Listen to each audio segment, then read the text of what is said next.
সম্মানিত ভিউয়ার্স, আসসালামু আলাইকুম। ষষ্ঠ শ্রেণীর শিক্ষার্থী বন্ধুরা, আজকে তোমাদের ডিজিটাল প্রযুক্তি বইয়ের শিখন অভিজ্ঞতা 3 অর্থাৎ অধ্যায় 3-এর সেশন 1 এবং সেশন 2 নিয়ে আলোচনা করব এবং এর সমাধানগুলো আমি করে দিয়েছি। ইনশাআল্লাহ ভিডিওটি শেষ পর্যন্ত দেখার অনুরোধ রইল এবং নতুন হয়ে থাকলে অবশ্যই চ্যানেলটি সাবস্ক্রাইব করবা শিক্ষার্থী বন্ধুরা এবং বেল বাটনটি অন করে দিবা। দেখো, এখানে প্রথমত বলা হচ্ছে আমাদের বিদ্যালয় পত্রিকা।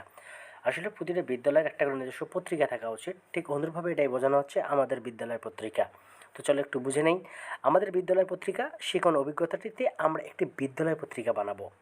এই বিদ্যালয় পত্রিকাটি বানানোর জন্য আমরা কিছু দলে ভাগ হব এবং প্রতিটি দল কিছু বিষয় নির্ধারণ করব। এটা আমরা নিজেরাই করতে পারি আমাদের মতো করে এবং আমাদের টিচারদের বা শিক্ষকদের সহায়তা নিয়ে আমরা এই কার্যাবলীগুলো করতে পারি। শিক্ষার্থী বন্ধুরা, কিছু খেলার মাধ্যমে, কিছু ছোট মজার কাজ করার মাধ্যমে আমরা বিদ্যালয় পত্রিকাটি বানানোর চেষ্টা করতে পারি। তবে হ্যাঁ, এর পাশাপাশি বিদ্যালয় পত্রিকা বানানোর সময় আমরা যদি অন্য কারো লেখা গান, কবিতা, ছবি ইত্যাদি ব্যবহার করি, তাহলে তার নাম উল্লেখ করতে হবে। এই নামটা আমাদের অবশ্যই উল্লেখ করতে হবে। আমাদের অবশ্যই উচিত যার যা জিনিস তা ব্যবহারের আগে তার অনুমতি নেওয়া। তার অনুমতি না নিতে পারলে অন্তত ব্যবহারের সময় তার নাম উল্লেখ করতে হবে। এটি একটা খুব ভালো কাজ শিক্ষার্থী বন্ধুরা, এই বিষয়টা আমাদেরকে মাথায় রাখতে হবে। আমরা হয়তো একটা বিষয় জানি না যে বিদ্যালয় পত্রিকা কীভাবে তৈরি করতে হয় বা এই বিদ্যালয় পত্রিকাটা দেখতে আসলে কেমন। আমরা না জানলেও কোনো অসুবিধা নেই শিক্ষার্থী বন্ধুরা, বিদ্যালয় পত্রিকা তৈরির সময় শিক্ষক বিদ্যালয় পত্রিকা কীভাবে বানাতে হয় তার নির্দেশনা দিয়ে দিতে পারেন। এর আগে দেখে নেওয়া যাক একটা বিদ্যালয় পত্রিকা দেখতে কেমন হতে পারে। তোমরা হয়তো এখানে একটি ছবি দেখতে পারতেছো, এই যে ছবি, এই ছবিটা থেকে আমরা অনেক কিছু দেখতে পাচ্ছি। এই যে খেলাধুলা, ধাঁধা, কুইজ, কবিতা, বিজ্ঞান, নাচা, ফুলকলি, এটা একটা পত্রিকার নাম হতে পারে। তো এই যে বিষয়টা মাথায় রাখা হচ্ছে, বলা হচ্ছে, এই বিষয়গুলো ভেবে আমরা বিভিন্ন ধরনের পত্রিকা তৈরি করতে পারি বিভিন্ন বিষয় নিয়ে। আমরা যদিও বা না জানি কোনো অসুবিধা নেই। আমাদের বিদ্যালয় পত্রিকা তৈরির সময় শিক্ষক বিদ্যালয় পত্রিকা বানাতে হয় তার কিছু নির্দেশনা আমাদেরকে দিয়ে দিবেন এবং এখান থেকে আমরা ধারণা নিব যে বিদ্যালয় পত্রিকাটা দেখতে কেমন হয়। এরকম একটি সুন্দর বিদ্যালয় পত্রিকা তৈরি করতে হলে শ্রেণী ও বাড়ির কাজ, ছোট কাজের মধ্য দিয়ে আমাদের যেতে হবে। তাহলে আমরা বন্ধুরা মিলে একটা সুন্দর নিয়ম নীতি মেনে বিদ্যালয় পত্রিকা তৈরি করতে সক্ষম হব। তৈরি হয়ে যাওয়ার পর পত্রিকাটা আমরা সবাই মিলে আমাদের প্রধান শিক্ষক অথবা বিদ্যালয়ের ব্যবস্থাপনা কমিটির সভাপতি অথবা বিদ্যালয়ের পাশের বইয়ের দোকানের মালিককে উপহার হিসেবে আমরা দিতে পারি। তো চলো শিক্ষার্থী বন্ধু, কীভাবে তৈরি করতে হয় দেখে নেই। দেখো, এখানে বলা হচ্ছে সেশন 1 খেলাখেলি প্রতিবেদন দেখি। তো এই যে এই বিদ্যালয় পত্রিকাটা তৈরির প্রথম কাজ কি? প্রথম কাজ হচ্ছে একটা প্রতিবেদন তৈরি করা। এখন হয়তো আমরা জানি না প্রতিবেদন কীভাবে তৈরি করব। প্রতিবেদন তৈরির নির্দেশিকার আছে, এই বিষয়গুলো আমরা জেনে নেব একটু পর। আমাদের শিক্ষক গত সেশনের শেষে প্রতিবেদন তৈরির একটা নির্দেশনা দিয়ে দিয়েছিলেন, হয়তো তোমরা দেখেছো যারা দ্বিতীয় অভিজ্ঞতাটা দেখেছো বা শিখন অভিজ্ঞতা সেখান থেকে বুঝে নিয়েছো। তো চলো এবার দেখে নেই যে প্রতিবেদন তৈরির নির্দেশিকাগুলো কী কী। প্রতিবেদন তৈরির নির্দেশনা বা নির্দেশিকাগুলো হচ্ছে আমাদের 5 থেকে 8 জনের একটি দল তৈরি করতে হবে। চাইলে উপহার বানানোর সময় যে দল ছিল সেই দলটাই আবার একসঙ্গে কাজ করতে পারি আমরা। প্রতিটি দল একটি থিম বা বিষয় নির্ধারণ করব আমরা। এই বিষয়ের বা থিমের উপর একটি 1 পাতার প্রতিবেদন লিখে নিয়ে আসব। প্রতিবেদনটিতে অবশ্যই অন্য ব্যক্তির তৈরি গল্প, ছবি, কবিতা বা তথ্য যুক্ত করব।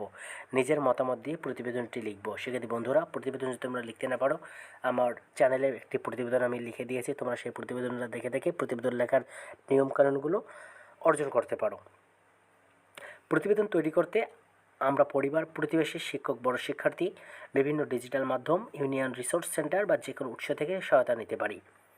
অনলাইন ক্যাটাগরির যে মাধ্যমগুলো রয়েছে সেখান থেকে আমরা সিদ্ধান্ত নিতে পারি। প্রতিবেদনে একটি শিরোনাম বা একটা নাম দিতে হয়।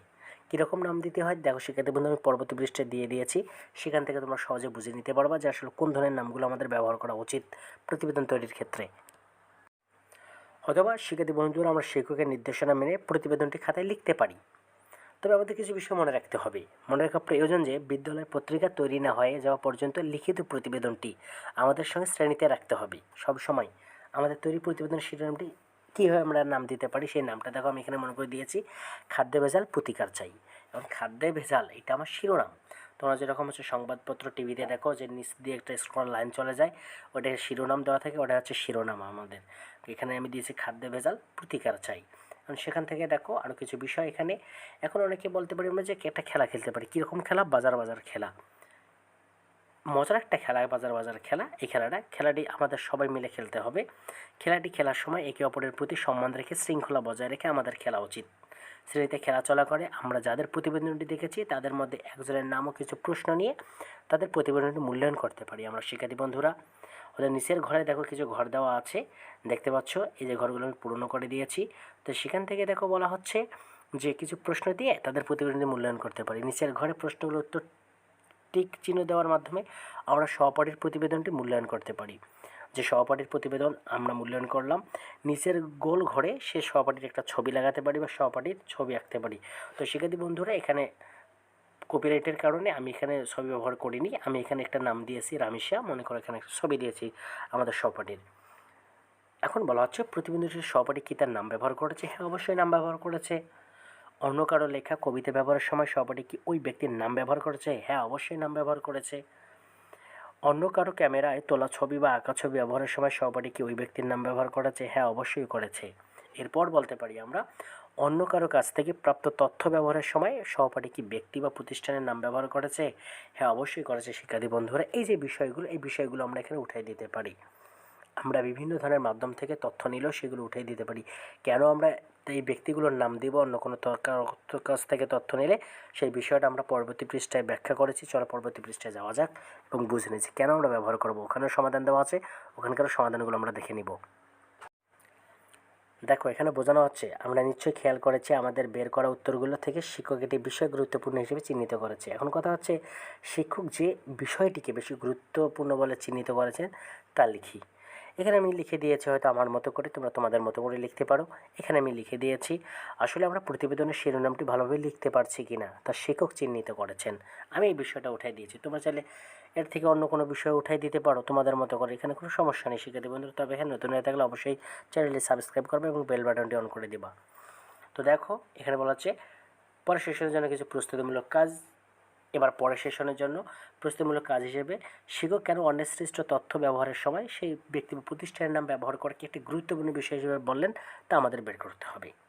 আমরা আমাদের বিদ্যালয়ের শিক্ষক বা উপরের শ্রেণীর শিক্ষার্থীদের কাছ থেকে সহায়তা নিয়ে এর কারণ খুঁজে বের করার চেষ্টা করতে পারি। তো এখানে বলা হচ্ছে একটা বিষয়, দেখো শিক্ষার্থী বন্ধুরা, যে নিচের বক্সে আমাদের খুঁজে বের করা কারণগুলো লিখতে পারি। তবে হ্যাঁ, আমাদের মধ্যে চিহ্নিত করা বিষয়টি কেন খুব গুরুত্বপূর্ণ। দেখো কেন গুরুত্বপূর্ণ এখানে আমি লিখে দিয়েছি। আমরা বলতে পারি শিক্ষক উক্ত কথা বলার কারণ বর্তমান সময়ে আমরা নানা ধরনের মাধ্যম থেকে তথ্য নিয়ে থাকি। আমরা তথ্য নিলেও যে মাধ্যম থেকে তথ্য নিয়েছি তা প্রকাশ করি না, এতে অনলাইন পাইরেসির মধ্যে পড়ে যাই। আর এতে করে আমাদের বিভিন্ন ধরনের সমস্যা হয় যা বাগিং হিসেবে পরিচিত। এই যে আমি এখানে লিখে দিয়েছি শিক্ষার্থী বন্ধুরা এই বিষয়টা। এরপর দেখো আমি এখানে আরও সমাধান করে দিয়েছি পরবর্তী পৃষ্ঠায়। চলো পরবর্তী পৃষ্ঠায় যাওয়া। শিক্ষার্থী বন্ধুরা, এখানে যে বিষয়গুলো ব্যবহার করা হচ্ছে দেখো সেশন 2, অন্যের সম্পদ সম্পর্কে জানি সচেতন থাকি। অন্যের সম্পদ, যে আমরা তো বলতে পারি না যে এটা আমার নিজস্ব সম্পদ, এটি কার সম্পদ, এই বিষয়গুলো সম্পর্কে আমাদের সচেতন থাকতে হবে। হয়তো গত সেশনে আমরা প্রতিবেদন লিখে এনে তার সহপাঠীদের সঙ্গে বিনিময় করেছি এবং কিছু প্রশ্নের মাধ্যমে জানতে পেরেছি যে যখন আমরা অন্য কোনো ব্যক্তি বা প্রতিষ্ঠানের কোনো লেখা, ছবি বা তথ্য ব্যবহার করব তখন অবশ্যই আমাদের উচিত হবে তাদের নামটা দেওয়া। এটা কিন্তু আমাদের বিদ্যালয় পত্রিকা বানানোর সময়ও খেয়াল রাখতে হবে শিক্ষার্থী বন্ধুরা। এই সেশনে আমরা যে বাড়ির কাজটি করেছি তা থেকে শিক্ষক অনেকের কাছ থেকে উত্তর শুনতে চাইবেন। অর্থাৎ কেন কারো তৈরি করা কিছু ব্যবহার করলে সঙ্গে ব্যক্তির নাম দেওয়া যায়, এটি গুরুত্বপূর্ণ বিষয় হয়ে দাঁড়ায়, সে সম্পর্কে কিছু কারণ জানতে চাইতে পারেন শিক্ষকরা। আমাদের সহপাঠীরা যে কারণগুলো বলছে তার থেকে কয়েকটি কারণ আমরা নিচের ঘরে লিখতে পারি এভাবে। দেখো আমি এখানে লিখে দিয়েছি সহপাঠীদের বলা উত্তরগুলো লিখে দিয়েছি। যে এক, যাতে কেউ নিজের নামে চালিয়ে দিতে না পারে, কোনো ব্যক্তি কপিরাইট ক্লেম দিতে না পারে, অনলাইন পাইরেসির মতো সমস্যা যেন সৃষ্টি না হয়, সঠিক তৈরিকৃত ব্যক্তিকে যেন সবাই চিনতে ও বুঝতে পারে। এই যে বিষয়গুলো এখানে উল্লেখ করে দিয়েছি শিক্ষার্থী বন্ধুরা, 4টা উত্তর। এবার চলো নিচের অংশটা একটু পড়ে নিই, এরও সমাধান দেওয়া আছে, দেখে নিব। এবার সহজ ভাষায় বলতে গেলে যখন কেউ বুদ্ধি খাটিয়ে কোনো কিছু তৈরি করে সেগুলোকে বলে বুদ্ধিভিত্তিক সম্পদ। মানে সহজ ভাষায় বলতে গেলে নিজে বুদ্ধি খাটিয়ে যখন আমরা কোনো কিছু তৈরি করব তখন সেটা আমাদের বুদ্ধিভিত্তিক সম্পদ। যেমন কারো লেখা কোনো গল্প, কারো আঁকা কোনো ছবি, কারো তৈরি করা কোনো মোবাইল ফোনে অ্যাপ্লিকেশন ইত্যাদি।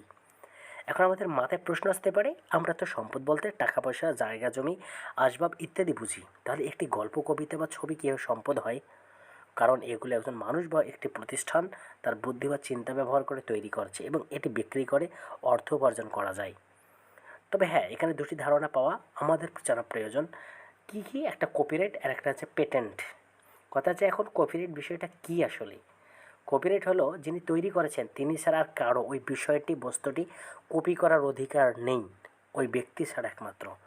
যেমন একজন লেখক কোনো গল্প লিখলেন, তিনি গল্পের কপিরাইট নিলেন, মানে হচ্ছে তিনি ছাড়া আর কেউ গল্পটি কখনোই কোনো অবস্থাতে কোনো মাধ্যমে প্রকাশ করতে পারবেন না। এখন সে পেটেন্ট।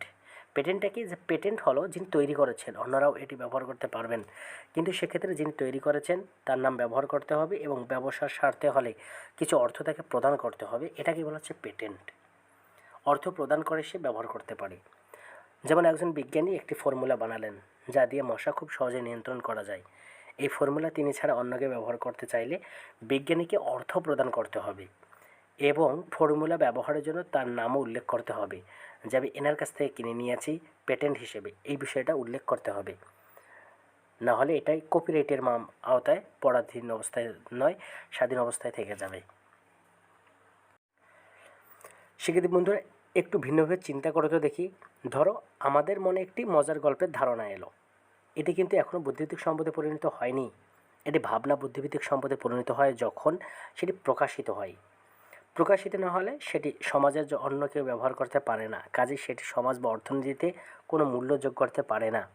তাই বুদ্ধিভিত্তিক সম্পদ বলতে মানুষ তার চিন্তা দক্ষতা ও সৃজনশীলতা দিয়ে যখন কোনো সম্পদ তৈরি করে এবং তার সমাজ ও সমাজের মানুষের উপকারের জন্য কোথাও প্রকাশ করে, সেটি বুদ্ধিভিত্তিক সম্পদ। তো এবার চলো আমরা কিছু অনুশীলন করি। আমরা কোনটিকে কার বুদ্ধিভিত্তিক সম্পদ বলবো আর কোনটিকে বুদ্ধিভিত্তিক সম্পদ বলবো না, তার কিছু অনুশীলন করা যাক। নিচে কিছু ছবি দেওয়া আছে, ছবির পাশে কিছু অনুমান দেওয়া আছে। আমাদের ছবি দেখে অনুমান পড়ে পাশের কলামে উত্তর লিখতে হবে। এর জন্য আমরা সহপাঠীর সঙ্গে 2 মিনিট ছবি নিয়ে আলোচনা করতে পারি এবং তার কাজটি করতে পারি। তো শিক্ষার্থী বন্ধুরা, ঘাবড়ে যাওয়ার কোনো কিছু নেই, আমি এখানে সমাধান করে দিয়েছি। দেখো এখানে বলা হচ্ছে, এটা উদাহরণস্বরূপ এই ছবিটির নাম মোনালিসা। ছবিটি এঁকেছেন লিওনার্দো দা ভিঞ্চি। ছবিটির একটি কপি ব্যবহার করেছেন রহিম সাহেব। এখানে ছবিটি কি বুদ্ধিভিত্তিক সম্পদ হলে কার বুদ্ধিভিত্তিক সম্পদ? আসলে এটি বুদ্ধিভিত্তিক সম্পদ এবং লিওনার্দো দা ভিঞ্চির বুদ্ধিভিত্তিক সম্পদ। কেন? এটি লিওনার্দো দা ভিঞ্চি নিজ হাতেই তৈরি করেছেন, অতএব এটি তার বুদ্ধিভিত্তিক একটা সম্পদ। এই বিষয়গুলো। এরপর দেখো এখানে বলা হচ্ছে, বইয়ের নাম আমার বন্ধু রাশেদ। বইটি পড়েছেন আব্দুর রহমান। বইটি লিখেছেন মোহাম্মদ জাফর ইকবাল। এই বইটি কার বুদ্ধিভিত্তিক সম্পদ?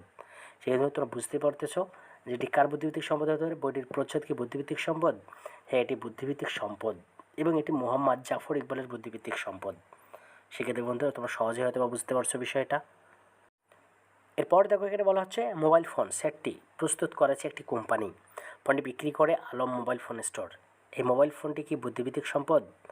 আসলে যে কোম্পানি তৈরি করেছে এটি তাদের বুদ্ধিভিত্তিক সম্পদ, তবে আলম মোবাইল ফোন স্টোরের এটি নয়। এই বিষয়টা মাথায় রাখতে হবে। সেক্ষেত্রে যে তৈরি করে এবং বিক্রি করে তিনি এখানে হচ্ছে বুদ্ধিভিত্তিক সম্পদের অধিকারী, কিন্তু অন্য কেউ কখনোই হতে পারে না। এই বিষয়টা মাথায় রাখতে হবে। এরপরে দেখো, ধানের মৌসুমে একজন কৃষক জমিতে ধান ফলান। এই জমির মালিক সুব্রত বড়ুয়া। এই ফসলি জমিটি কি বুদ্ধিভিত্তিক সম্পদ হলে কার বুদ্ধিভিত্তিক সম্পদ? আসলে ফসলি জমিটি না, তবে ফসলগুলো বুদ্ধিভিত্তিক সম্পদ, এটা মাথায় রাখতে হবে। এই কারণে আমি এখানে উত্তর দিয়ে দিয়েছি বুদ্ধিভিত্তিক সম্পদ। তবে এটি কৃষকের বুদ্ধিভিত্তিক সম্পদ যখন সে ফসলটা তৈরি করবে, ফসলি জমিটা না। ফসলটা যখন সে তৈরি করবে তখন সেটা হবে তার বুদ্ধিভিত্তিক সম্পদ। তো শিক্ষার্থী বন্ধুরা, এই ছিল তোমাদের সঙ্গে আজকে আলোচ্য বিষয়। সবাই ভালো থাকবা, সুস্থ থাকবা এবং নতুন হয়ে থাকলে অবশ্যই আমাদের চ্যানেলটি সাবস্ক্রাইব করবে এবং বেল বাটনটি অন করে দিবা। সবাই ভালো থাকো, সুস্থ থাকো, আবারও নতুন কোনো ভিডিও নিয়ে আসবো।